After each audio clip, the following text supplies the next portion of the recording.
Yo, yo, it's JSF. How y'all doing? How y'all doing? I hope y'all doing good. I'm doing great. I just wanted to talk about a mechanic that I recently became aware of, and I don't know why I didn't think to make this video sooner, but whatever. And this mechanic is a smash mechanic. Now, I'm not 100% an expert on it because I've never played Smash competitively myself, but I've done some research. I know a decent amount, and at the end of the day, I think the idea of the mechanic is almost as good as the mechanic itself, if not better. So I wanted to just talk about it. It's a mechanic that doesn't exist in Mortal Kombat. It's never existed in Mortal Kombat to my knowledge, and I think it's something that would really it would change this game. And it's not something you can just throw in any fighting game. You would have to design your game around it or with it in mind. But even that being said, I think it would be cool. So what I want to talk about is what's called stale move negation in Smash. It's a Smash Ultimate. I believe it's this melee Smash. I believe it's been in Smash for a while. But it's called stale move negation. Sometimes it's just called staling. And basically, the whole idea behind this mechanic is, if I do the same move over and over, it does less damage. Now, I know some people are already going to think, oh, that will ruin zoning, that's going to kill zoning, it's going to kill zoning. It's not really going to kill zoning and end it. It's just going to make you think more if zoning is the proper option for you. Because there's still situations where you would zone, and situations where you wouldn't, or when it would be powerful or when it would not be powerful. So, before we even get to that argument, there's a lot to talk about. But anyway, if y'all do enjoy the videos I make, if you watch my videos and like the content, please subscribe. It helps out a lot. Leave a like if you like the video as well. But anyway, back to the conversation. So staling, right? And this would, for me, I think this mechanic would probably be tweaked, which is why I'm saying it's not a bad thing that I don't know a shit ton about it, because I think it would be tweaked for this game, right? You can't just take one thing in one game and throw it in the exact same way in another game, expect it to work. But how does this work, right? I'm gonna explain it a little bit. So basically, like I said, if you do the same move over and over, it would do less damage. See how this does 9%? The next one would do maybe 8%. The one after that would do maybe 7%. The one after that would do maybe 6%. That's assuming you jump kick over and over and over again, right? And that's just an example. The second one can go from 9% to 7%, right? From 90 damage, it can go to 70 damage. From 70 damage, it can go to 50 damage, right? But how does the game track these moves? This is also really important to know how to deal with this and how to maneuver with it, right? The way it works in Smash and the way this is tracked, and if you play Smash Bros competitively and keep up with the scene, you already know what I'm talking about. But if you don't, I'm explaining it for the Mortal Kombat players because my channel is, I'd imagine, filled with people who play Mortal Kombat. But the way it works in Smash is there's a move queue. So the game logs your moves as any fighting game does, right? It logs whatever attacks you do. If you think your attacks and button presses are not being logged, they are. That's how replays work. Replays are not an actual replay of the match. It's a replay of the buttons you guys press. But anyway, that's a different conversation. So it logs the moves you press, whatever it is. If I do back four, if I do jump kick, if I do whatever, it logs the moves into a queue, and the queue has 9 slots in it. So if the round starts, I do flying kick. Flying kick is now in that queue. If I do jump kick, now flying kick and jump kick are in that queue. There are 9 slots in the queue, and to get the move out of the queue, you have to rotate out those 9 moves. So if I do flying kick, that's the move number 1, number 2, number 3, number 4, etc. Boom. And once I do 5 moves, the 5th move, like, you know what I mean? Say if the queue is 9 moves, after I've done 9 moves after it, it's out of the queue. Now, I'm not saying it needs to be 9 moves for Mortal Kombat. I'm not saying it shouldn't be. I'm just saying this is how it works in Smash, right? So once you do flying kick, once I do 8 other moves in the queue, now flying kick is out of the queue, so the next time I do flying kick, it's gonna do max damage. But while it's in the queue, if I do low fireball, it's the first thing I do, it's the first move in the queue. If I do straight fireball, now that's in the queue. If I go back to low fireball, it's gonna do less damage. If I do another one, it's gonna do less damage. If I do another one, it's gonna do less damage. And it just kind of like, the reason I find this so interesting, and I think it can help, is because it discourages things, right? In some situations, these moves even have, in Smash, they have like less knockback or anything. So can you imagine moves with like less hit stun, right? Like, follow me for a second, right? Like, you may be thinking, oh, okay, your fireballs are gonna do less damage or whatever. What if they do less knockback, right? What if this does less hit stun, less knockback? What if this does less hit stun? What if I down one, and fucking, what if you, and I don't think this should make anything punishable that isn't punishable or anything, but like, what if I do this, right? And then the second one, you know what I mean, has less hit stun or less block stun, and like, the second down one, the first down one is cool. The second down one is totally less plus on hit, or totally more minus on block, right? You get what I'm saying? Like, it discourages people from doing the same thing over and over, i.e. mashing. So not only does it discourage just keep away doing the same projectile over and over, it discourages mashing a poke, because even if I do down one, look, right? Even if I do down one, and let's say I go into this, guess what? Down one is still in the queue. You get what I'm saying? And if I blocked all of that, cool. Like, let me give you an example. I do a down one, you block. Do 404, down one.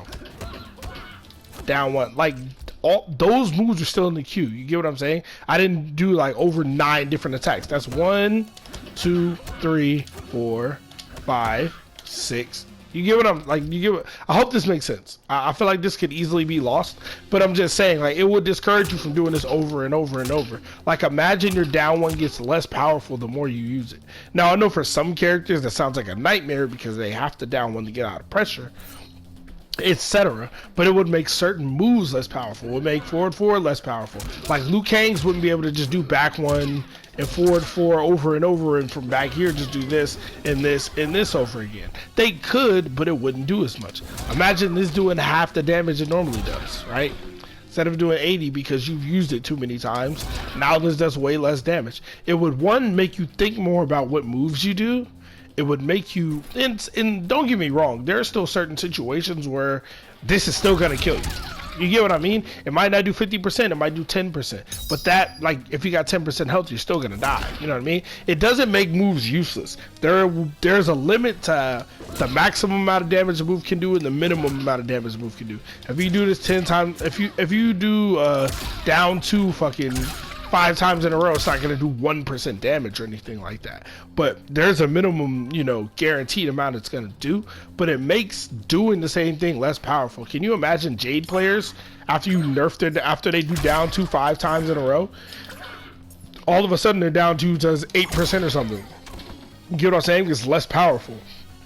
It just makes people think. And also the other thing that it does that I think is really cool, I think it makes you do more creative combos, right? You're not just gonna hold on one second.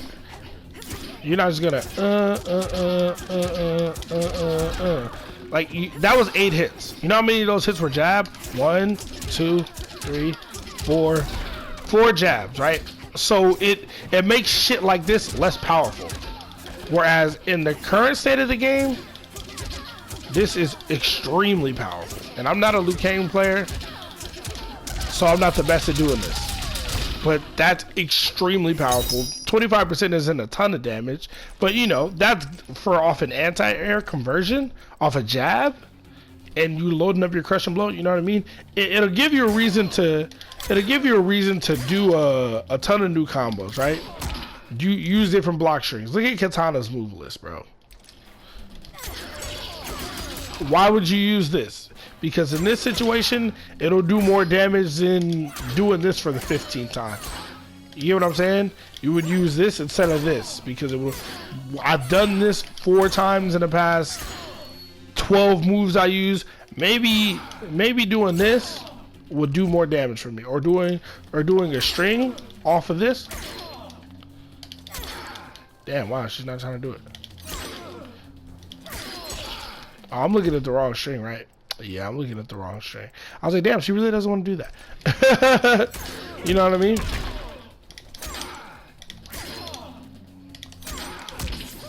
You know, gives you a reason to use other starters instead of just whatever your optimal starter is. It gives you a reason to use your other strings, right? And granted, like I said, you have to design around this sort of thing. So other characters would need more strings, but it would make things more creative. Imagine if swag combos were practical in the sense of this mechanic, right? Like combos that you normally just do because they look cool go well. All my other moves are fucking stale as fuck. So if I do a regular boring ass B&B, you know what I mean, the B&B I always do, it's not gonna do as much damage if I do this other cool looking combo. And it just gives you a reason to know more combos, to do more than just throw fans over and over and over and over again and do nothing else. Because yeah, I'll get hit, but every fan you hit me will won't do 6% damage, right? When you do the same move so repeatedly, yeah, there's going to be a drastic decrease. I think it would be really cool. I just think this is something I've been thinking about. Like I said, recently in the last like few weeks or months or whatever, I became like aware of this mechanic in Smash, and I was like, wow, it's really cool. I wonder how that would translate in other games. And I think there should be some form of it in fighting games. I know some people are gonna hard disagree with me. Some people are gonna be like, no, you're fucking smoking, leave it alone. But I think some people would like it, especially like with fighting game developers, especially wanting new players to come in. What's a better way to get new players to come in to say, hey, if somebody keeps spamming you and throwing fireballs at you or shooting you over and over, every fucking projectile does less damage. So you, even if you are getting zoned out, you know what I mean, you feel like you're working way harder than them getting around the zoning, and they're just doing this mindlessly over and over. It won't do as much damage, and it won't affect me. I mean, I'm a dirty spammer, I will tell you that to your face. I'm a filthy spammer, I will zone you the fuck out. But typically characters have multiple projectiles, they got multiple ways to zone, and you would have to get creative with it. You can't just do this fan, you would have to do this, you would have to do fucking, you know what I mean, other moves like this, you know what I'm saying? You would have to get more creative than just doing the same one move over and over, or two moves over and over, you know what I mean? And if you're rotating at least 3 moves, hey, maybe they refresh a little faster. Maybe the Mortal Kombat game has 7 slots instead of 9. Whoever, however, whatever, I can't talk. But I'm just saying, I haven't worked out the details of how the mechanic will work in a Mortal Kombat engine because I'm not getting paid to do it, baby. I'm just giving out ideas. But anyway, let me know what y'all think. I think it would be really cool to at least toy with it. I have not seen any traditional fighting game, and by that I mean like Mortal Kombat, like Street Fighter, like Killer Instinct, like, you know, a traditional 1v1 fighting game. I've never seen them have a mechanic like this, or even really the 3v3 fighting games, even those. I think it would be really cool. It would make your opponent have to do something new. Like, they don't have to, and like I said, at the end of the day, if I hit you with 100 of these, you're still gonna die. You know what I'm saying? And not even 100. Maybe if I hit you with 20 of these, you'll still die. Like, it's not saying, oh, my moves don't do. It won't be like some Fujin shit where your projectile doesn't do damage. I disagree with that totally. I think that's really stupid. But I think if you do the same one move over and over mindlessly, it should be less powerful because you're not doing anything. Like, this literally kills flowchart players, which is why it's so important to me, because I think this is a very flowchart game, Mortal Kombat, and I'm sure y'all know about the Kim flowchart for Street Fighter. I think it was Street Fighter 4 when they made the Kim flowchart, but that shit works for every game. But yeah, the flowchart is basically just, you have a set thing. I'm gonna jump in, if it works, I'm gonna do this. If it doesn't work, I'm gonna still do this, and I'm gonna jump back, I'm gonna fireball, and I'm gonna jump in, kick in. If it hits, cool, I'm gonna jump in, kick again. If you block, I'm gonna go into a block. It's a flowchart, right? Like, you have like 3 things you're gonna do. You have like jump back, fireball, jump in, kick. If the jump in kick is blocked, you're plus, so you're gonna go into a string. If it hits, combo. If it doesn't hit, jump back, fireball. You get what I'm saying? Like, if he gets knocked down, jump in. Like, that's literally it. And I think this kills that, because you're not thinking about any other moves you have. You're not thinking about, wow, look how many fucking strings I have. What other special move can I do from here that's not this? You're just doing the same thing over and over, you know what I'm saying? Instead of thinking about what your other options are. And even though I'm a dirty spammer, I totally don't mind this, because I'm always considering my other options. Even when I play Frost, I can do down 1, I can do back forward 3, I can do down back 2, I can do back forward 4, I can do forward 2, and that's 5 moves already. So it doesn't bother me.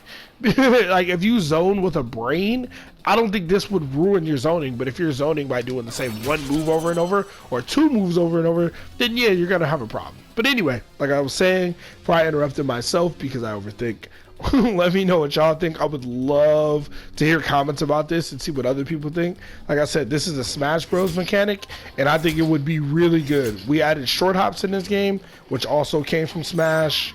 Well, at least they got the idea from Smash. I don't know if that was the first fighting game to have it, but yeah. I think we need to be more open-minded with our fighting games and look at other games and see what works, what doesn't work, what's good, what's not good, what can help new players but also cause depth for older players. And I think this is one of the perfect mechanics to cause more depth, to add more depth for competitive players, because you got to think more about what you're doing, and for new players it makes it better for them, because if you're getting spammed by the same projectile, you know you won't just die. But anyway, I'm gonna go ahead and get up out of here. I feel like I'm repeating myself and I talk way too fucking much as it is, but I am streaming tonight. If anybody made it to the end of this video, well, I plan to stream tonight. If I don't, I will stream tomorrow. Thank you, JSF. I appreciate y'all. I'm out.